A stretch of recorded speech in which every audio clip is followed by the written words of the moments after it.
你而家打一個中文字只需要零點幾秒，但曾經有人認為中文係不可能打出嚟嘅。26個字母對幾千個中文字，呢條路點樣走？英文天生適合機械，中文天生屬於人手。字母可以排序，中文字冇字母，冇拼音標準，字形複雜。1900年前後，西方已經全面用打字機，但中文世界仍然用緊筆。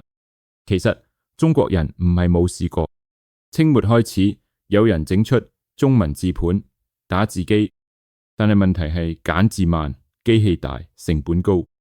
中文打字被認為只適合政府文件，唔可能普及。直到一個人出現，中國近代文學家林語堂，佢唔係工程師出身，佢係語言學家。佢問咗一條關鍵問題：人類係點樣喺腦入邊揀中文字？1940年代，佢發明明快中文打字機，呢部機未完全成功，但係佢第一次證明中文可以用規則輸入。真正嘅改變唔喺實驗室，而係香港。冷戰年代，中國封閉，香港成為唯一同時接觸中文世界與國際市場嘅地方。香港做咗3件事：將中文字盤改到夠快夠耐用，訓練大量中文打字員，中英文全部都識打。香港令中文打字從理論變成產業。當電腦出現，世界再一次問中文得唔得？答案已經準備好。打字機年代嘅經驗直接變成輸入法設計。香港再一次成為中文電腦化嘅前線。中文冇輸俾科技，只係需要一條屬於自己嘅路。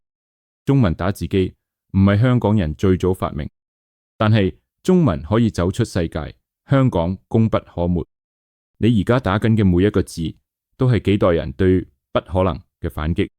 因此，我可以肯定咁話，如果冇中文打字，可能就冇中文互聯網。你會中文打字嗎？或係你鍾意中文打字嗎？歡迎喺評論區留言。如果你鍾意呢個視頻，請按讚、訂閱頻道，獲取更多嘅影片分析。